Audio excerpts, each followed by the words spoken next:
솔로몬이 애굽의 왕 바로와 더불어 혼인 관계를 맺어 그의 딸을 맞이하고 다윗성에 데려다가 두고 자기의 왕궁과 여호와의 성전과 예루살렘 주위의 성의 공사가 끝나기를 기다리니라.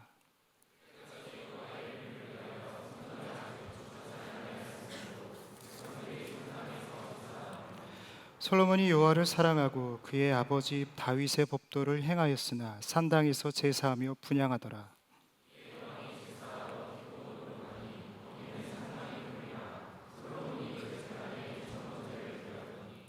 기브온에서 밤에 여호와께서 솔로몬의 꿈에 나타나시니라. 하나님이 이르시되 내가 내게 무엇을 줄고 너는 구하라.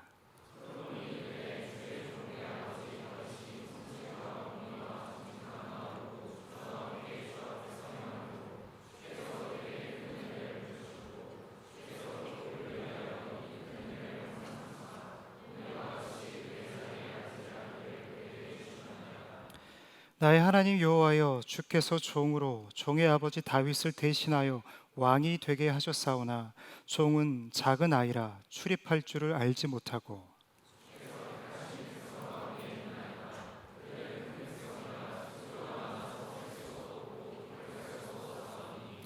누가 주의 이 많은 백성을 재판할 수 있사오리이까. 듣는 마음을 종에게 주사 주의 백성을 재판하여 선악을 분별하게 하옵소서. 이에 하나님이 그에게 이르시되 내가 이것을 구하도다. 자기를 위하여 장수하기를 구하지 아니하며 부도 구하지 아니하며 자기 원수의 생명을 멸하기도 구하지 아니하고 오직 송사를 듣고 분별하는 지혜를 구하였으니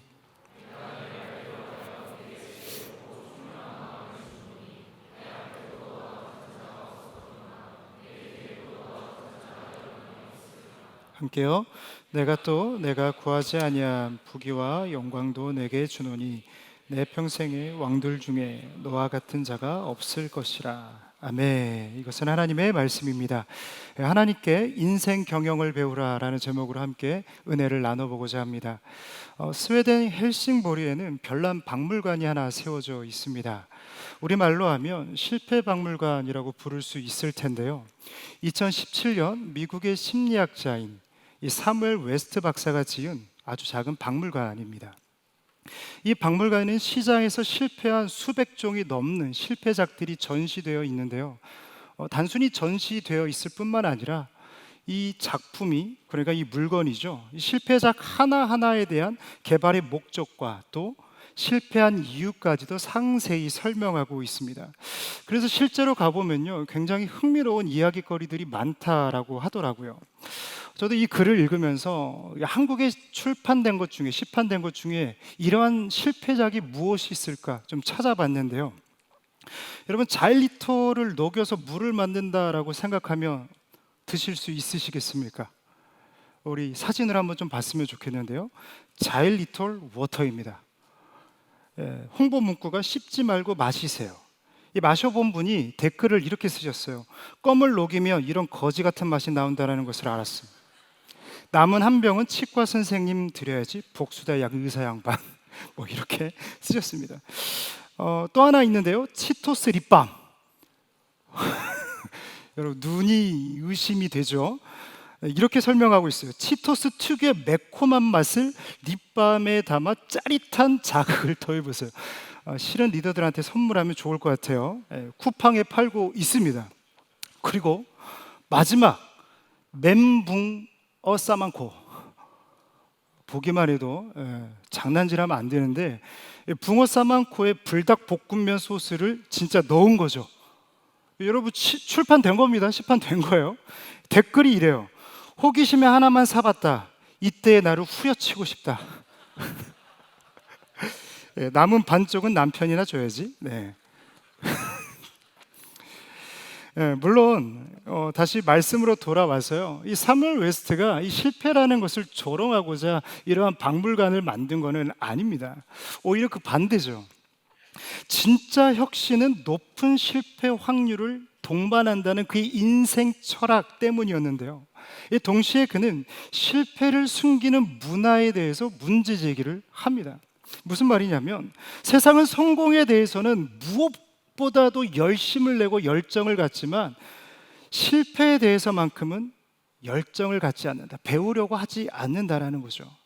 그래서 그에게 성공은요, 겹겹이 쌓인 실패 위에 세워진 금잡탑, 혹은 실패는 성공의 어머니와 같았습니다.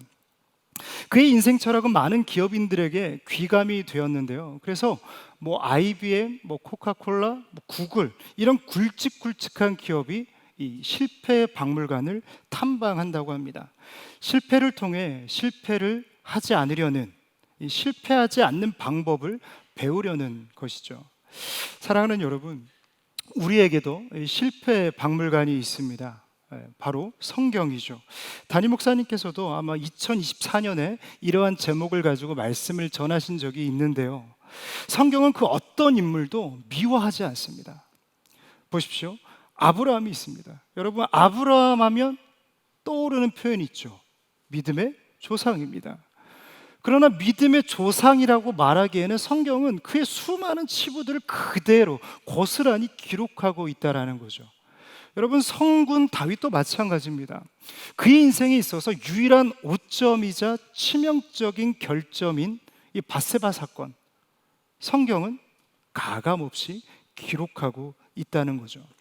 성경이 숨기지 않는 이유도 동일합니다. 실패를 통해 실패하지 않는 방법을 배우라라는 거죠. 특별히 여기에 우리를 향한 아버지의 마음이 담겨져 있는데요. 실패의 함정을 넘어 행복했으면 하는 아버지의 사랑이 아닐까라는 생각을 저는 깊이 묵상해 봅니다. 오늘 나눌 솔로몬도 마찬가지인데요. 이 솔로몬 하면 참 많은 좋은 이미지들이 연상이 됩니다. 그는 먼저 지혜자였습니다. 잠언을 비롯해서 많은 지혜서들을 썼죠. 뿐만 아니라 그는 이스라엘 역사상 가장 넓은 영토와 안정된 평화를 일궈냈던 왕이었습니다. 뿐만 아니라 열왕기상 10장 27절 말씀인데요, 우리 같이 읽어볼까요? 시작. 왕 덕분에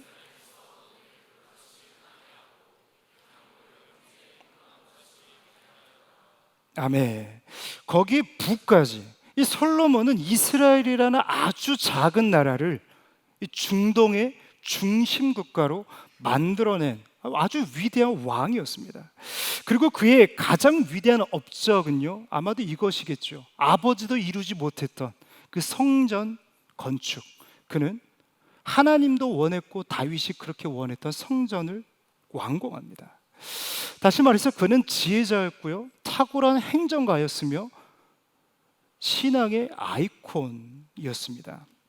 그러나 이와 동시에 그를 생각하면 떠오르는 사자성어가 있죠. 용두사미입니다. 그는 훗날 하나님을 떠납니다. 자신도 모르게 서서히 멀어지다가 나중에는 완전히 떠나버린 거죠. 이 작품 중에 이 노인과 바다를 쓴 허밍웨이는 인생이 무너지는 과정을 이렇게 표현을 하는데요. Gradually then suddenly. 서서히 그리고 갑자기.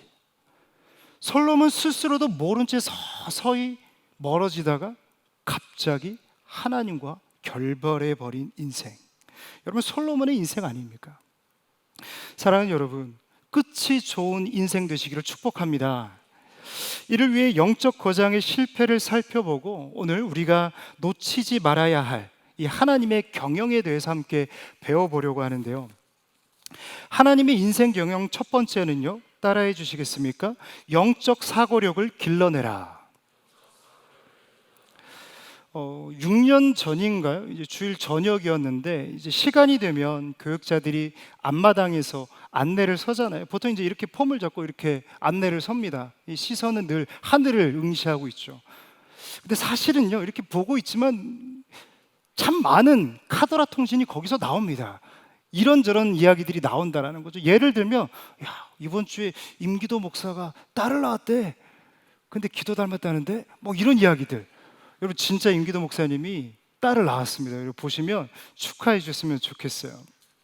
근데 그때도 이제 김준환 목사님과 이런저런 이야기를 나누고 있었는데 그러다가 대학 이야기가 나왔어요. 서로 출신 대학을 이야기하는데 깜짝 놀랐습니다. 이분이 단국대 수학과를 나온 거예요. 저도 모르게 에? 이라는 이야기를 해버린 거죠. 저는 이분이 얼굴이 까매서 농구만 잘하는 줄 알았어요. 근데 당국대 수학과 깜짝 놀랐습니다. 특별히 수포자였던 제게 그때만큼은 그 거뭇잡잡한 얼굴이 얼마나 광채가 나든지 굉장히 새로운 순간이었습니다. 요즘 제가 이제 자녀들에게 수학을 가르치고 있는데 이제 믿음에게 수학을 가르치고 있습니다. 이 친구가 이제 초등학교 1학년이 됐거든요. 앉혀놓고 가르치는 거죠. 자, 믿음아 몇 개야? 5개. 몇 개야? 3개. 합치면 몇 개야? 7개. 이 아이도 저의 전철을 따라오는 것 같은데, 여러분 근데 생각해 봤을 때 그렇잖아요. 이 수학과를 나온 것과 이 신학을 한다라는 거, 이 매칭이 되십니까? 저는 매칭이 잘 안 되더라고요. 그래서 물어봤어요. 전공한 수학이 목회에 도움이 되냐고. 그랬더니 이 한심한 눈으로 저를 이렇게 바라보면서 이야기를 하는 거예요. 야, 수학은 철학이야. 그러면서 그렇군요. 돌아서는 무슨 강아지 풀 뜯어먹는 소리냐, 저는 생각을 했는데, 최근 영상 하나를 보면서 제가 이해를 했습니다. 이 박명숙 씨와 일타 강사 정승재 씨가 이야기를 나누는데, 이 명수 형이 물어봐요. 아니, 성인이 돼서 수학을 다룰 일이 없는데 뭐 덧셈 뺄셈만 하면 되는 거 아니냐, 굳이 미적분, 뭐 확률 통계를 배울 필요가 있냐라고 이야기를 하죠. 이때 정쌤이 이야기합니다. 수학 공부가 아니라 문제를 푸는 방법만 연습해서 그렇습니다. 이게 무슨 말이냐면, 수학을 잘하는 것과 수학 문제를 잘 푸는 것은 다르대요. 대부분 공식만 외워서 문제풀이만 하고 정작 공부해야 할 이 수학적 원리는 관심을 두지 않는다라는 거죠. 지금부터가 중요한데요. 이 수학을 공부하는 사람, 그러니까 문제를 푸는 사람이 아니라 수학을 공부하는 사람에게 길러지는 한 가지가 있대요. 이를 수학적 사고력이라고 이야기를 하는데요. 이 수학적 사고력이 높은 사람은요, 실생활에서 상황을 빠르게 도식화하고 이 관계를 파악해서 남들보다 더 나은 판단을 할 수 있다라고 이야기를 합니다. 제가 그 이야기를 들으면서 곰곰이 생각했는데요. 이를 그대로 영적인 표현으로 바꿔보면 어떻게 표현할 수 있을까? 저는 영적 사고력이라 이름에서 이렇게 표현을 하고 싶습니다.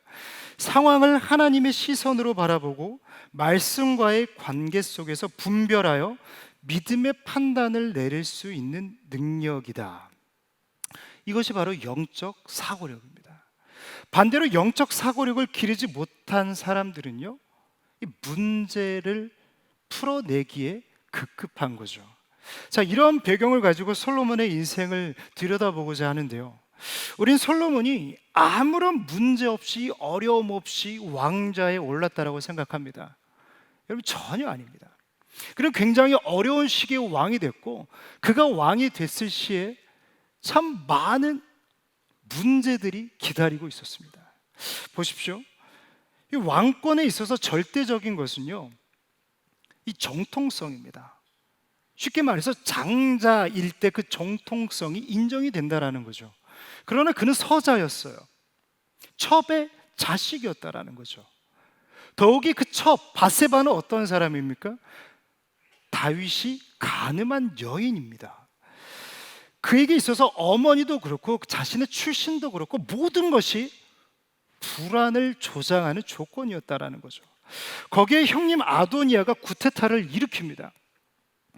거기에 당시 실세였던 제사장 아비아달과 다윗의 오른팔이었죠, 요압이 그의 편에 서서 함께 정권을 흔드는 거예요. 여러분, 우리나라만 봐도 그렇습니다. 이 문종의 아들 단종이 올랐을 때 제위된 지 얼마 되지 않아 바로 폐위가 되죠. 이 수양대군으로 인하여서 그는 폐위됐고 유배를 가고 죽습니다. 그 이유가 뭐예요? 한 가지예요. 왕권이 약했기 때문입니다.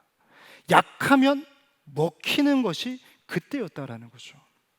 솔로몬은 가장 높은 자리에 앉아 있었지만 그 마음만은 가장 낮은 곳에 있었던 겁니다. 그러나 이것이 솔로몬을 위대하게 했는데요. 우리 야고보서 4장 10절 말씀을 같이 읽어봤으면 좋겠습니다. 시작. 주 앞에 낮추라. 그리하면 주께서 너희를 높이시리라. 아멘. 궁신접수라는 말이 있습니다. 아무리 훌륭한 보석이 박힌 잔도 이 주발 아래 거하지 않으면 결코 채워질 수 없다라는 말이죠. 여러분, 그런 의미에서 솔로몬이 이 불안한 정치 상황 속에서 구했던 것은 무엇입니까? 듣는 마음이었는데요. 여러분, 이 듣는 마음이 궁신접수였어요. 그는 왕이었지만 자신의 뜻대로 이 나라를 통치하고자 하지 않았습니다. 그리고 나에게 듣는 마음을 주사 당신의 뜻대로 내가 이 나라를 통치하겠다라고 하나님 앞에 결단한 거죠. 여러분, 그것이 궁신접수입니다. 하나님을 나보다 높이는 것. 그런데요, 문제는 딱 여기까지였어요. 그는 문제만 잘 푸는 사람이었어요. 그가 보좌에 올랐을 때 정치적으로 굉장히 불안하고 두려운 상황이었어요. 그는 그 문제를 궁신접수, 듣는 마음, 내가 어린아이가 아닙니까? 하나님 아래에 거하며 그 산적한 문제들을 하나하나 풀어가기 시작했다고요. 근데 문제는 딱 거기까지였어요. 그가 경험이 쌓여갑니다. 아는 것이 많아져 갑니다. 자신 편에 섰던 사람들이 점점 늘어나는 거예요. 그러면서 그의 삶에 문제가 사라짐과 동시에 하나님도 사라져 버린 거죠. 여러분, 우리 주변에 이러한 지체들이 참 많이 있습니다. 인생에 문제가 있었을 때는 하나님 앞에 엎드려요. 눈물 콧물 다 흘리면서 하나님 도와주세요, 도와주세요, 제발 좀 살려달라. 근데 여러분 보십시오. 문제가 해결되면요, 그 눈물은 어디 갔는지 몰라요. 그 쏟았던 그 눈물이 어디 간지 모르게 그 영혼은 교회와 멀어져 버린 거죠. 문제가 생기면 암기했던 공식대로 성전 앞에 엎드리고 은혜를 구합니다. 그러나 문제가 해결되면 금방 하나님의 은혜를 잊어버리는 거죠. 물론 이것도 귀합니다. 중요합니다. 하지 않는 것보다 하는 것이 낫죠. 그러나 문제가 사라지면 더 이상 하나님을 찾지 않는다라는 겁니다. 여러분, 그의 고백처럼 어린 아이가 아닙니까? 어린 아이의 신앙은요, 이럴 수 있어요. 인생의 문제를 하나님 앞에 엎드려 푸는 거죠. 그러나 장성한 인생은요, 문제만 하나님 앞에 내어 맡길 것이 아니라 내 인생을 그 하나님 앞에, 그 하나님의 경영 앞에 의존하는 삶, 독립이 아닌 절대 의존을 가지고 하나님과 동행하는 삶을 사는 것이 장성한 삶인 줄 저는 믿습니다. 그런 의미에서 여러분, 다윗의 유언은요, 문제풀이를 그에게 가르쳐 주지 않아요. 영적 사고력을 가지라. 그 마지막 숨이 멎는 순간까지 솔로몬에게 말하고 또 말하고 가르쳤다라는 거죠. 우리 열왕기상 2장 3절에서 4절의 말씀을 같이 읽어보겠는데요. 시작. 내 하나님 여호와의 명령을 지켜 그 길로 행하여 그 법률과 계명과 율례와 증거를 모세의 율법에 기록된 대로 지키라. 이스라엘 아멘. 이 다윗의 유언의 핵심은요, 하나예요. 하나님 아래 너의 인생을 두라라는 거죠. 여기서 지키라는요, 군인이 성을 지키는 것처럼 목숨을 걸고 지켜야 된다는 것을 다윗은 비유하여 솔로몬에게 알려주는 거예요. 여기 또한 행하라라는 표현이 있는데요, 여기서 말하는 행하라는요, 체화를 이야기합니다. 계속 말씀의 삶을 반복하면서 말씀이 삶이 되도록 지키라라는 거죠. 여러분, 그렇습니다. 영적 사고력이라고 하는 것은요, 단시간에 이루어지지 않습니다. 그래서 평안할 때 더 말씀을 봐야 되는 것이고요, 인생에 문제가 없을 때 하나님 앞에 엎드리며 기도해야 되는 것이고요, 내 삶에 순적한 그때에 우리는 주의 전에 나와 예배해야 된다는 거죠. 여러분, 이것은요, 마치 김장하는 것과 같아요. 김장할 때 여러분 가장 중요한 것은 무엇이라고 생각하십니까? 제가 김장을 같이 도와보면요, 이 배추를 소금에 절이는 단계가 굉장히 중요합니다. 이 제대로 절여지지 않는 배추는요, 아무리 소를 갖다 대도요, 묻혀도요, 간이 배이지 않기 때문이죠. 여러분, 우리는 하나님의 말씀 속에 절여져야 될 줄 저는 믿습니다. 이 골방의 기도 앞에 절여져야 되고요, 리더의 직분을 통해 우리의 숨이 죽어야 한다는 겁니다. 때로는 그 과정은 아프기도 하고 내 삶을 더디가게 할 수도 있습니다. 그러나 잘 절여진 인생이 맛을 낼 줄 믿습니다. 그래서 청년의 때 영적 사고력을 길러내야 된다는 것이죠. 여러분들의 신앙은 어느 수준을 향해 걸어가고 계십니까? 마치 문제를 푸는 솔로몬처럼 문제만 있을 때 주님 앞에 엎드리는 삶입니까? 아니면 다윗과 같이 문제가 있든 없든 그 영적 사고력을 가지고 그 말씀을 지키고 말씀이 삶이 되도록 행하는 그러한 삶을 살아가고 계십니까? 여러분, 다윗의 길을 걸어가시기를 축복합니다. 하나님의 인생 경영 두 번째는요, 따라해 주시겠습니까? 작은 여우를 경계하라입니다. 시작. 작은 여우를 경계하라. 송기령 작가가 쓴 그냥 하지 마라라는 책이 있습니다. 저는 이 책의 부제가 더 와닿는데, 당신의 모든 것은 메시지다 입니다. 굉장히 좀 울림이 있지 않습니까? 당신의 모든 것은 메시지다.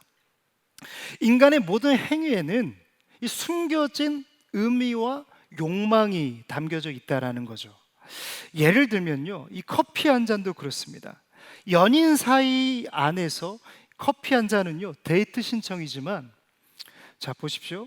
직장 상사가 먼저 권하는 커피 한 잔 어떻습니까? 뉴송 예배 마치고 송 대리에게 커피 한 잔 하지? 아, 네 목사님. 아, 뭐지? 싫은데.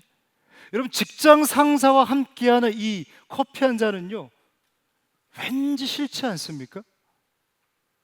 여러분, 상사가 없으세요? 여러분들 인생 윗사람이 없으세요? 여러분, 직장 상사와의 그 커피 한 잔이 싫은 이유는 그 안에 분명히 메시지가 있기 때문이죠. 여러분, 하물며 이 왕의 말 한마디에도 메시지가 담겨져 있지 않겠습니까? 우리가 잘 아는 것처럼 그는 정략 결혼을 통해서 많은 문제들을 해결하려고 했습니다. 그러나 정작 그 정략 결혼 때문에 망한 것이 솔로몬이거든요. 그러나 솔로몬의 입장에서 그렇게 말하면 굉장히 억울할 겁니다. 왜냐하면 적어도 그의 입장에서는 나라를 위한 선택이었거든요. 저는 그의 입장에 있어서 조금은 공감은 됩니다. 여러분 보십시오. 1000명의 여자를 어떻게 다 사랑해요? 제가 봤을 때 저는 한 명의 여자도 사랑하기 벅차거든요. 이거 너무 이렇게 전국으로 얘기했네요. 쉽지 않거든요. 근데 여러분, 1000명의 여자와 함께 살아가는 거 결코 아름다운 모습은 아닐 겁니다. 근데 앞서 말씀드렸잖아요. 우리의 모든 것은 메시지를 담고 있다고요. 솔로몬의 행위는 하나님을 향한 한 가지의 메시지를 던지고 있습니다. 그게 뭐냐면요, 나는 당신을 믿지 못하겠습니다. 만약 그가 하나님의 경영을 신뢰했다면 왜 정략 결혼을 했을까요? 여러분, 말씀에 전후 맥락을 보면 그렇습니다. 하나님께 만 가지 은혜를 받기 전에 그는 먼저 애굽 바로 왕의 여인과 혼인을 합니다. 그리고 이 환상 가운데 듣는 마음을 주십시오. 이 기도를 하나님이 받으시고 만 가지 은혜를 주셨어요. 여러분, 그렇다면 그의 인생은 더 이상 혼인이 아닌 하나님의 그 경영 방식에 그 인생을 내어 맡겼어야 했습니다. 그는 그렇지 않아요. 그는 은혜 받기 전에 했던 그 바로왕의 딸과 했던 혼인 정책을 꾸준하게 이어갑니다. 마치 양다리와 같은 거죠. 여러분, 양다리의 끝은 무엇입니까? 양다리의 끝은 뭐예요? 가랭이가 찢어지는 거예요. 여러분, 그는 하나님을 분명히 의지했지만 그의 마음에는 작은 틈이 있었다는 거죠. 이것이 죄의 시작입니다. 여러분, 죄는요 절대 내가 죄요 라고 말하지 않아요. 아담과 하와 그리고 뱀의 관계를 봐도 그렇습니다. 뱀이 야 이거 죄야, 이거 먹으면 너 돼져, 뭐 이렇게 말하지 않았거든요. 이거 먹으면 하나님과 같이 될 거야. 유혹하고 비틉니다. 절대 죄는 죄라고 말하지 않는다라는 거죠. 그래서 죄의 원어를 보면요 하마르티아라고 이야기를 하죠. 관역을 비껴나가다라는 뜻을 가지고 있는데, 이 활의 원리가 그래요. 활은 조준점이요 0.1cm만 벗어나도 이 관역에서는 좁힐 수 없는 갭이 생기죠. 죄가 그렇다라는 거예요. 처음에는 별것 아닌 것 같아요. 이 정도는 괜찮아. 아마 솔로몬도 그랬을 거예요. 이 정도는 내가 통제할 수 있어. 자신의 힘으로 통제 가능한 것으로 판단했다라는 거죠. 그러나 여러분, 우리의 의지가 얼마나 연약합니까? 여러분, 자기 전에 핸드폰 우연히 열었다가, 이 우연히가 참 인생을 고달프게 해요. 우연히 열었다가 쇼츠 보면 그 1, 2분짜리가 여러분들의 한두 시간을 다 앗아가잖아요. 여러분, 우리의 의지가 이렇게 약하거든요. 하나만, 여기까지만 봐요. 세 개만 봐야지. 그러다가 날 새는 거예요. 그리고 우리의 의지는요 환경의 영향을 굉장히 많이 받습니다. 아무리 의지가 강해도요 몸이 약해지면 그 의지도 약해져요. 내 삶이 쪼들리면요 그 강직했던 사람도요 타협하기 시작하는 거죠. 결국 작은 오차가 돌이킬 수 없는 결과를 만들어내는 겁니다. 우리 열왕기상 11장 4절 말씀을 읽어보기 원하는데요, 우리 시작.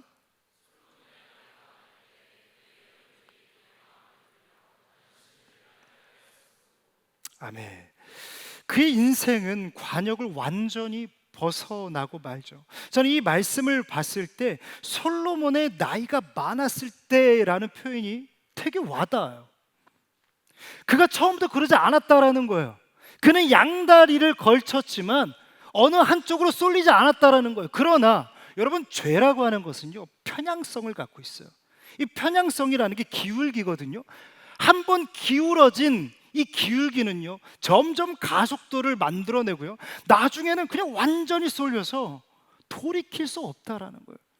솔로몬이 나이가 많을 때, 여러분, 지금 괜찮다고 해서 괜찮은 것이 아닙니다. 지금 좋다고 해서 좋은 게 아니라는 거예요. 여러분들이 수많은 타협 가운데 있는 그 양다리가 나중에는 죄의 편향성이 되어서 솔로몬의 전철을 밟게 한다는 거죠. 아가서를 보면요 솔로몬의 마음이 너무나도 느껴집니다. 우리 아가서 2장 15절 말씀인데요, 우리 함께 읽겠습니다. 시작.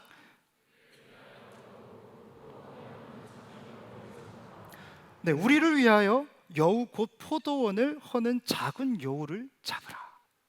여러분, 포도원을 허무는 것이 뭐라고요? 늑대입니까? 사자입니까? 아니면 곰입니까? 여러분, 작은 여우예요. 솔로몬의 인생을 반추해 보니, 스스로가 반추해 보니까 내 인생이 왜 이 지경이 됐을까? 전도서를 쓰면서 왜 내 인생이 이렇게 허무하게 끝나버렸을까 생각해 보니 그것은 작은 여우였다라는 거죠.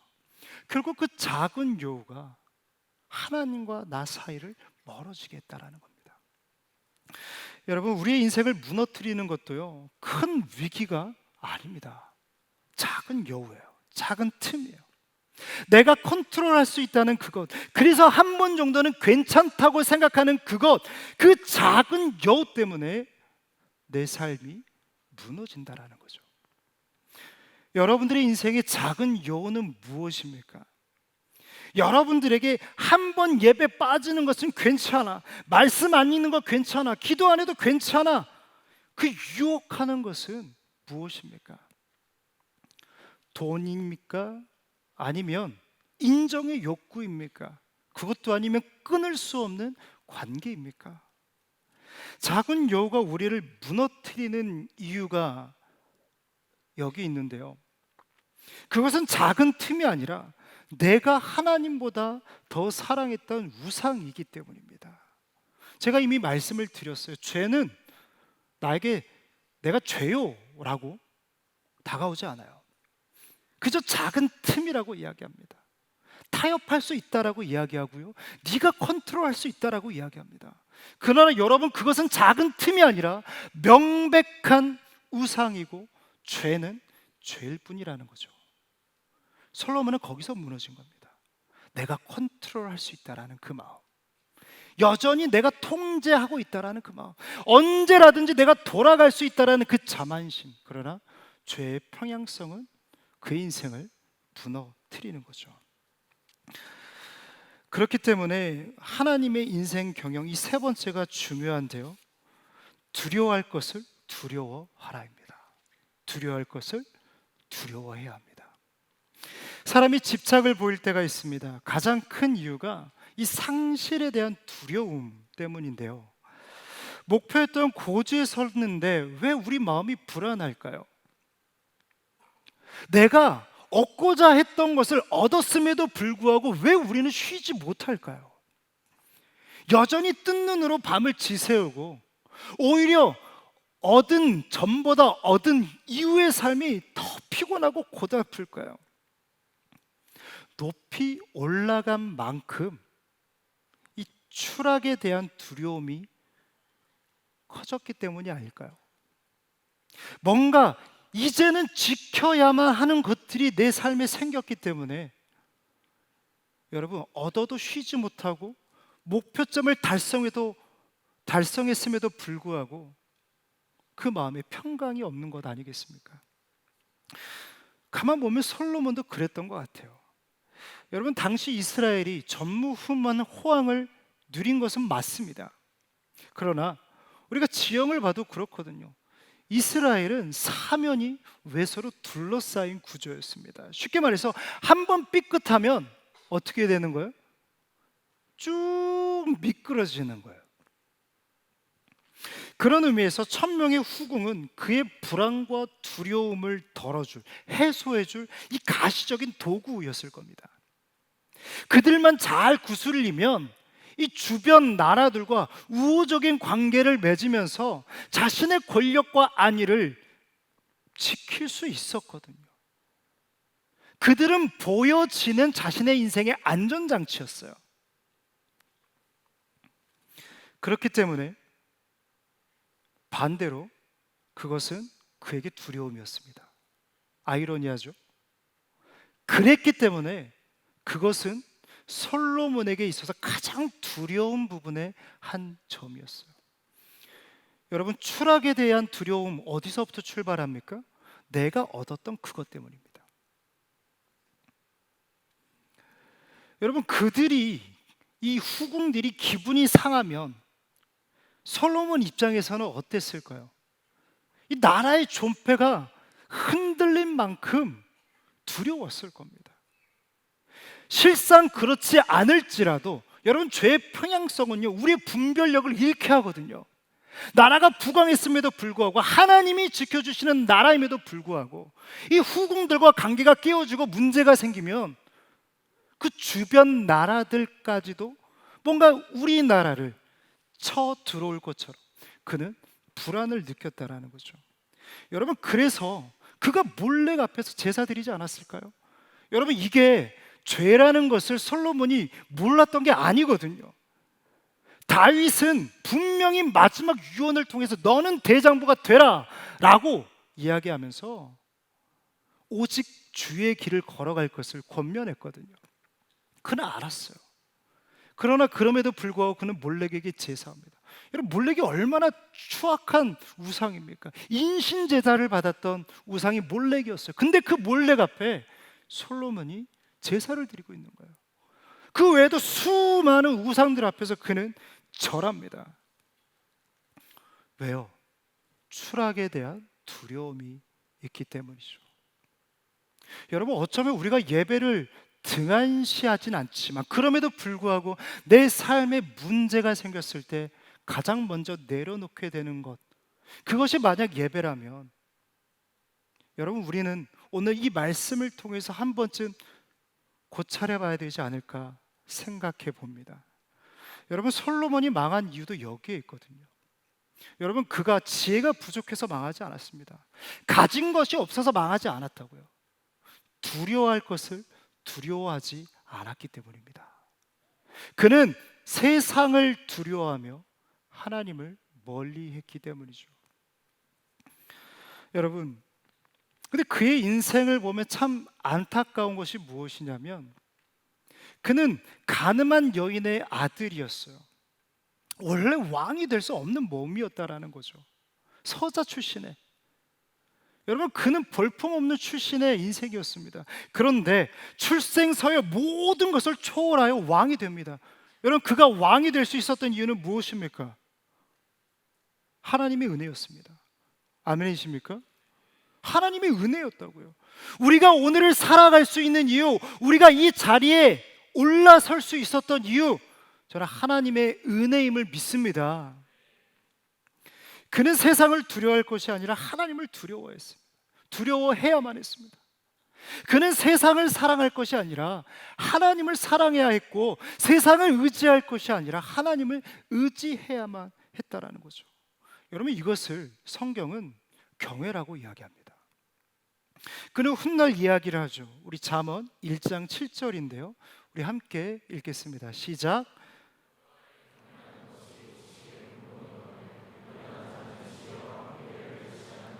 아멘. 여러분 이것은 그의 때늦은 후회죠. 여러분 주님은 이사야를 통해 우리에게 이렇게 다시 말씀하십니다. 이사야 8장 12절에서 13절인데요. 시작. 그들이 두려워하는 것을 너희는 두려워하지 말며 놀라지 말고 만군의, 그다음 시작. 만군의 여호와 그를 너희가 거룩하다 하고 그를 너희가 두려워하며 무서워할 자로 삼으라. 이 말씀을 보면요, 그들이 두려워하는 것을 너희는 두려워하지 말라라고 말씀하십니다. 그리고 동시에 두려워할 자가 누구입니까? 만군의 여호와 하나님이라는 거예요. 너희들이 두려워할 사람은 세상이 아니라 나 하나님이라는 겁니다.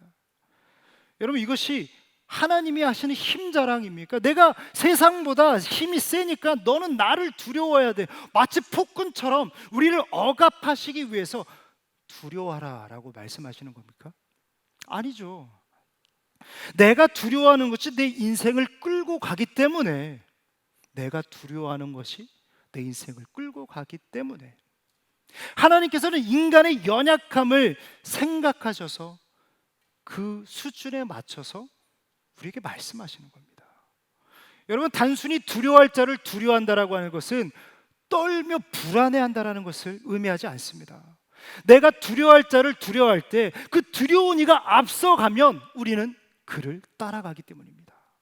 여러분 하나님을 두려워하십시오. 하나님을 경외하십시오. 그럴 때 그분께서 앞서가시며 우리의 목자가 되어주실 줄 믿습니다. 더 나아가 주님께서는 분명하게 우리에게 한 가지를 말씀하시는데요, 우리 잠언 3장 5절에서 6절 말씀입니다. 시작. 너는 마음을 다하여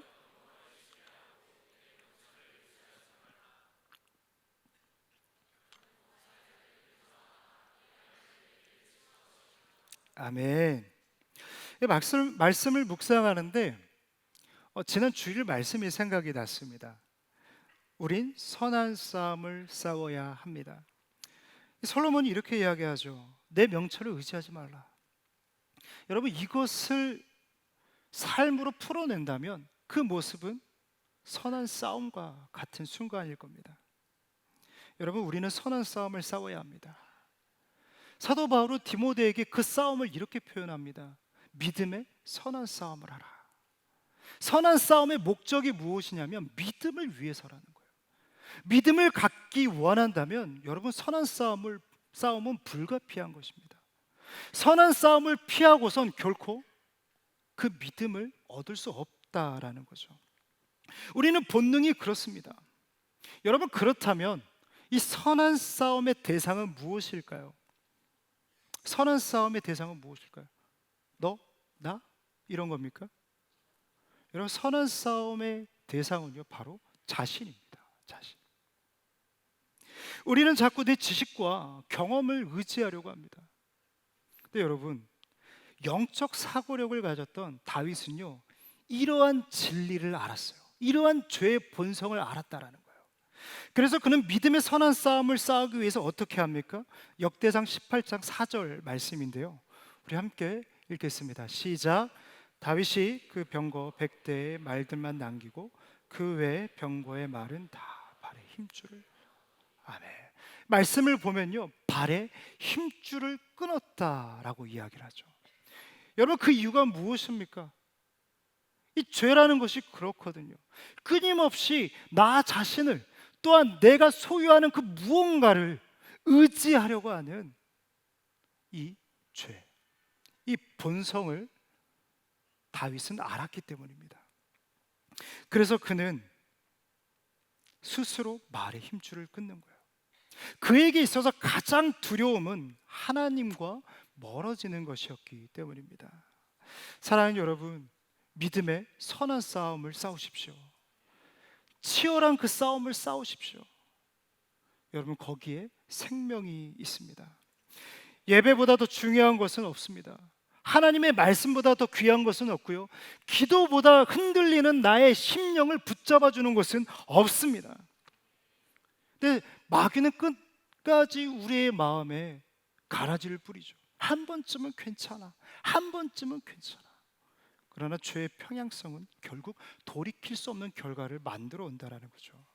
여러분, 죄의 편향성이 아니라 은혜의 편향성을 바라보며 걸어가시기를 축복합니다. 하나님보다 더 의지하려고 하는 것들이 있다면 주님 앞에 담대히 힘줄을 끊으시기를 축복합니다. 여호와를 경외할 때 하나님께서 우리의 인생을 경영해 주실 줄 믿습니다. 제 말씀을 마치려고 하는데요, 사랑하는 여러분, 오늘 우리는 한 남자를 통해서 분명한 한 가지를 보았습니다. 하나님의 경영이죠. 그리고 그 경영 가운데 함께하지 못했던 한 사람의 몰락입니다. 솔로몬을 무너뜨리는 것은요 부족함이 아니었습니다. 뭐가 없어서가 아니에요. 영적 사고력을 길러야 할 때 그는 길러내지 못했기 때문입니다. 저희 이 말씀을 묵상할 때 이 청년의 시기가 얼마나 중요한지를 다시금 깨달아요. 여러분, 우리가 세상적으로도 이런 표현들 많이 쓰잖아요. 배워야 될 때가 있다고. 우리의 키도요 그 시기에만 큽니다. 제가 아무리 크려고 해도, 그래서 많이 먹는다고 해도요 안 커요. 솔로몬의 인생의 초기에 그가 길러야 할 것은 이스라엘의 안정이 아니었어요. 보여지는 부강함이 아니었어요. 영토를 확장하고 그 땅에 은과 금이 흔하게 만드는 게 아니었어요. 영적 사고력이었어요. 우리로 빗대어 표현하자면 그는 청년의 때에 영적 사고력을 길러내지 못하고, 그 길러내지 못한 그의 인생의 결점은 결국 그의 인생을 좌지합니다. 그 작은 여우 한 마리 때문에 그의 인생은 무너지는 거예요. 여러분, 영적 사고력 여러분들의 청년의 때에 세워져 있습니까? 오늘 말씀은 여러분들에게 많이 찔렸으면 좋겠어요. 제가 늘 위로의 말씀을 드리지만 오늘만큼은 우리가 주님 앞에 저를 비롯하여서 다 함께 찔렸으면 좋겠습니다. 과연 내 안에 영적 사고력이 있는가? 혹 문제만 생길 때에 주님 앞에 엎드리는 그런 문제풀이의 신앙만을 가지고 살아가는 것은 아닌가? 작은 여우가 내 인생에 뛰어다니고 있음에도 불구하고 그 정도는 괜찮아, 그것이 우상인 줄 알면서도 작은 틈으로 치부하며 그것을 간과하고 있지 않습니까? 두려워할 자를 두려워하지 못하고, 여러분, 그 사람을 두려워하고 그 자리를 두려워하고 때로는 물질을 두려워하고 내 안에 올라오는 감정을 두려워하고 미래를 두려워하고, 여러분, 주님은 말씀하세요. 그것을 두려워하지 말라. 나 하나님 여호와를 두려워하라 말씀하십니다. 여러분, 하나님을 경외하십시오. 두려워 좀 하십시오. 여러분, 그 두려움은 결국 우리의 삶을 복되게 하기 때문입니다. 저는 오늘 결론을 어떻게 맺을까 굉장히 고민하면서 썼다 지웠다를 반복했습니다. 그러면서 하나님의 인생 경영을 한 단어로 표현하고 싶더라고요. 코람데오입니다. 코람데오. 여러분, 하나님의 인생 경영, 제가 뭐 하나하나 다 나열할 수 없습니다. 그리고 다 배울 수도 없죠.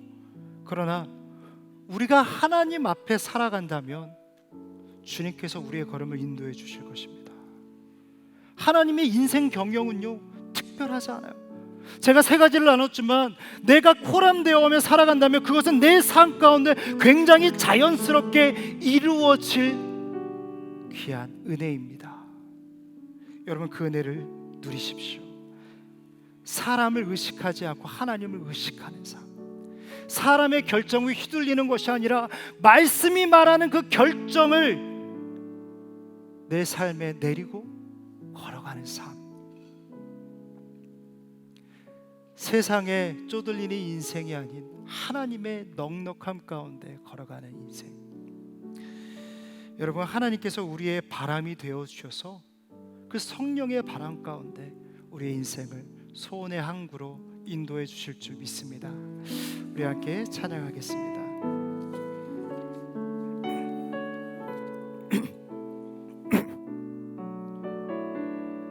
주가 보이신 생명에게,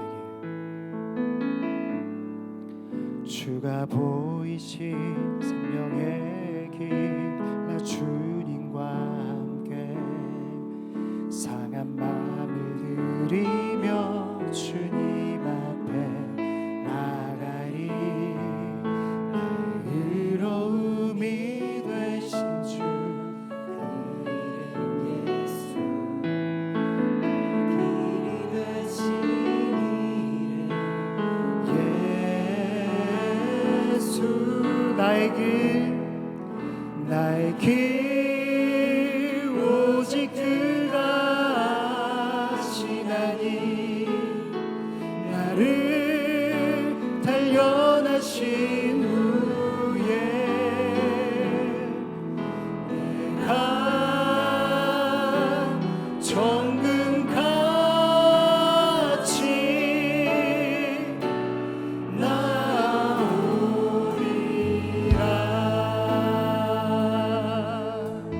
우리 한 번 더 고백할까요? 주가 보이신 생명의 길, 나 주님과 함께 상한 마음을 들이며 주님 앞에 나가리. 나의 의로움이 되신 주, 그 이름 예수, 나의 길이 되신 이름 예수. 나의 길 오직 그가 하시나니,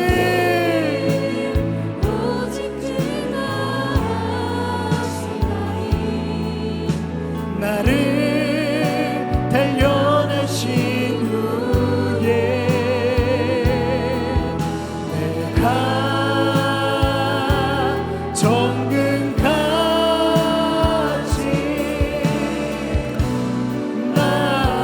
우리 한 번 더 믿음으로 고백합니다. 나의 길 오직 그가 하시나니, 오직 그가 하시나니, 나를 단련하신 후에 가 정금같이.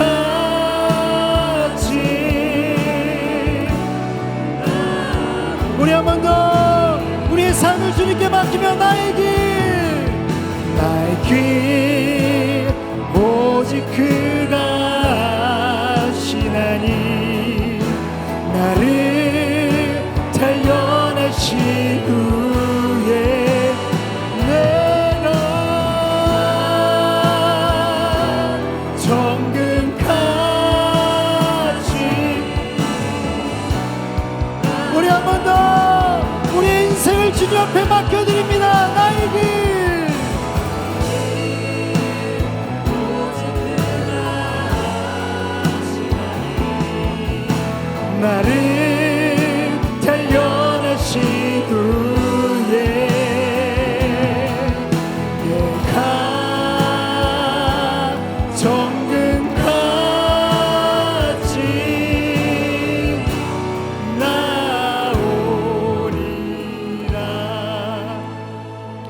우리 시간 함께 기도하기 원하는데요, 여러분, 우리가 믿음이 없어서가 아닙니다.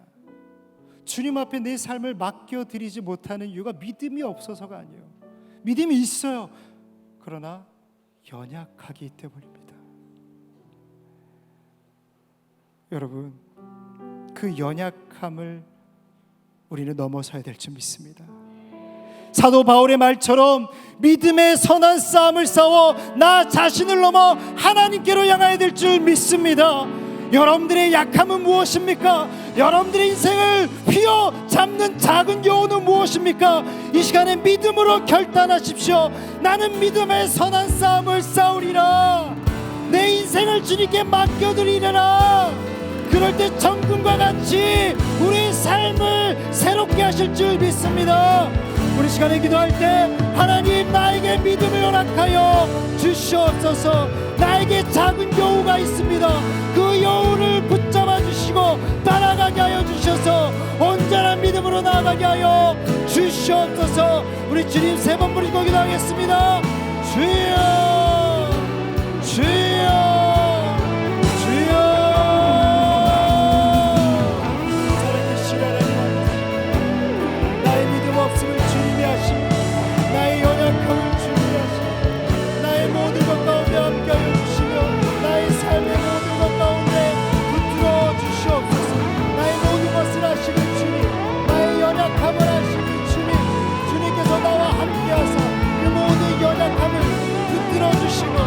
내 삶의 작은 여우를 붙잡아 떠나가게 하여 주시옵소서. 주님, 이 시간 우리가 믿음의 걸음, 그 담대한 걸음을 나아가기 원하오니 훗날의 영광을 소망하게 하여 주시고 끝까지 주님과 걸어가는 삶을 살아가게 하여 주시옵소서. 하나님, 나의 믿음 없음을 주님께서 용서하여 주시고 나의 이 연약한 믿음을 붙들어 주시고 주님이 기뻐하는 삶을 향하여 나아가게 하여 주시옵소서. 하나님, 솔로몬의 길이 아닌 다윗의 길을 걸어가게 하여 주시옵소서. 다윗의 길을 걸어가게 하여 주시옵소서. 하나님, 그 믿음의 걸음, 믿음의 선한 싸움에서 지지 않게 하여 주시옵소서. 이 시간에 담대히 고백하며 강구하오니 하늘의 믿음으로 내 삶을 축복하여 주시옵소서. 주시옵소서. 우리 함께 고백합니다. 믿음의 걸음 담대하게, 믿음의 걸음 담대하게, 주가 내 안에 계시니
믿음의 걸음 담대하게,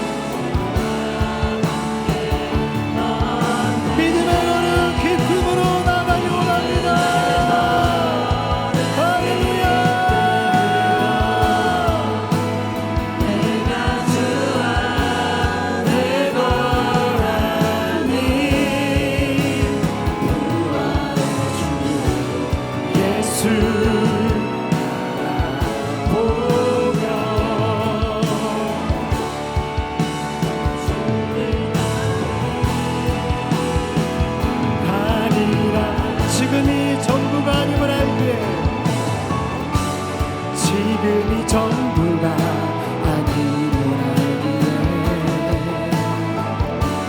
끝까지 믿음의 길 걸어가네.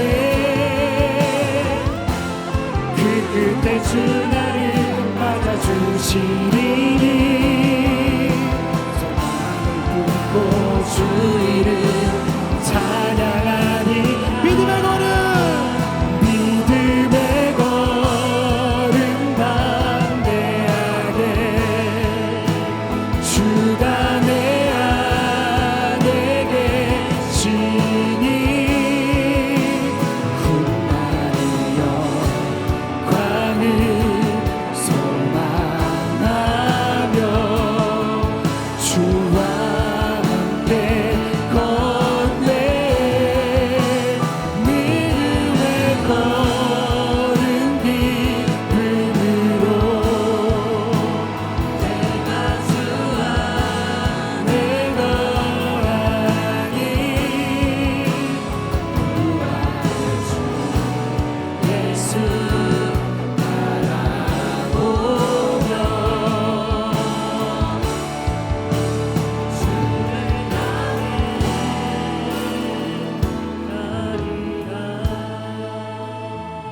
우리 한번 더 기도하기 원하는데요.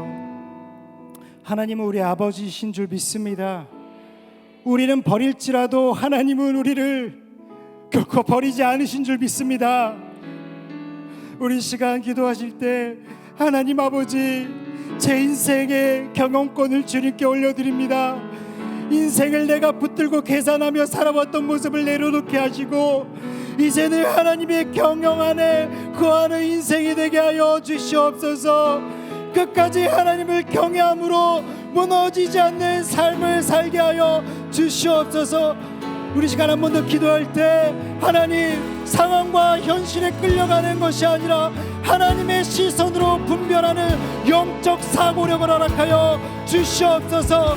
작은 여우와 같은 죄의 틈을 막아주시고 세상이 아닌 하나님을 두려워하는 마음을 회복하게 하여 주시옵소서. 여호와를 경외하는 마음을 회복하게 하여 주시옵소서. 주님 세 번 부르고 기도합니다. 주여, 주여, 주여.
우리 못난 하나님을 두려워하게 하여 주시옵소서.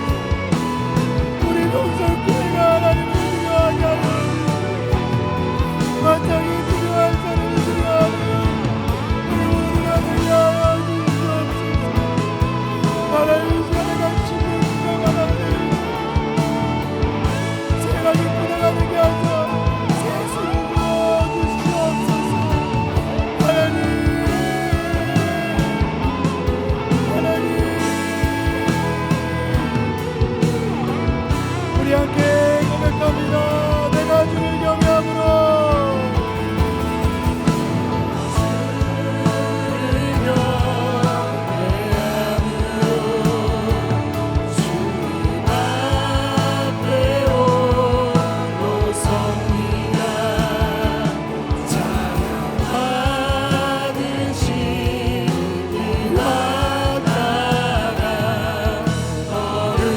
모두 자리에 일어나서 고백하겠습니다. 내가 주를 경외함으로. 할렐루야.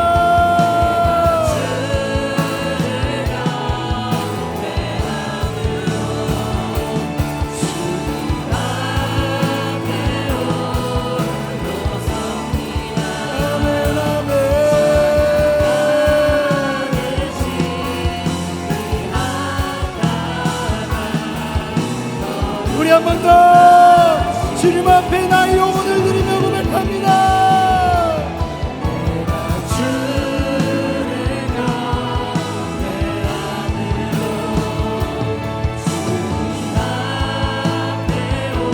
주님 앞에 홀로 섭니다. 찬양하 계신 이 합당한 내 목소리로 고백하십니다. 내가 주를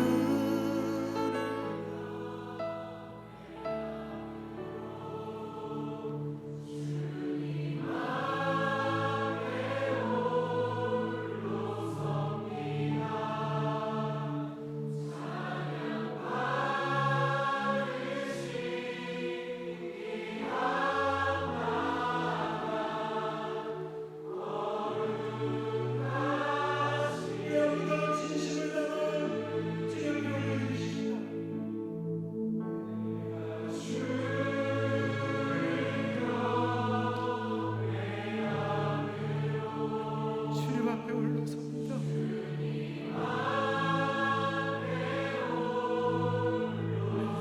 감히 고개 들을 수 없는 죄인이 주님 앞에 섭니다.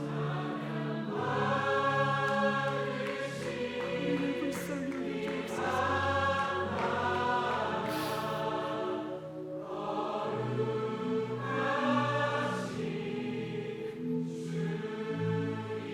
내가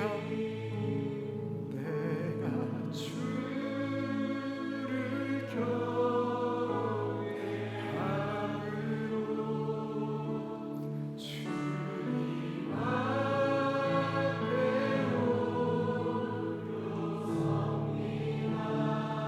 섭니다. 찬양 받으신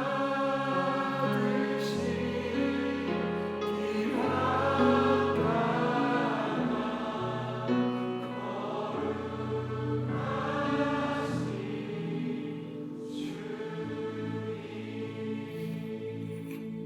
참 좋으신 하나님, 내가 주를 경외함으로 주님 앞에 홀로 섭니다. 하나님, 우리 유성 공동체가 주님을 두려워하는 공동체가 되게 하여 주시옵소서. 세상 무엇과도 바꿀 수 없는 공동체가 되게 하여 주시옵소서. 이 귀한 예배 시간이 무엇과도 바꿀 수 없는, 타협할 수 없는 시간이 되게 하여 주시옵소서. 이 예배가 우리 신앙의 간증이 되게 하여 주시고 고백이 되게 하여 주시고, 이 덧없는 세상을 향한 용감무쌍한 고백이 되게 하여 주시옵소서. 하나님, 청년의 때에 반드시 길러내야 할 영적 사오력이 있습니다. 이것 때문에 우리는 남들보다 더딜 수 있고 때로는 부족할 수 있습니다. 그러나 솔로몬의 길이 아닌 다윗의 길을 걸어가게 하여 주시옵소서. 내 삶의 작은 이유를 영적 민감함 속에 붙잡게 하여 주시고, 두려워할 것을 두려움으로 말미암아 믿음의 선택을 하게 하여 주시옵소서. 하나님, 예배를 기뻐 받아주시니 감사합니다. 오늘 마음 가운데 힘든 영혼들이 있습니다. 주님 위로하여 주시고, 영적 사고력을 통하여 그의 삶을 위로하여 주시고, 여전히 당신께 청사진이 있음을 말씀하여 주시옵소서. 하나님, 오늘도 우리에게 말씀하여 주시니 감사드립니다. 살아계신 예수님의 이름으로 기도드립니다. 아멘.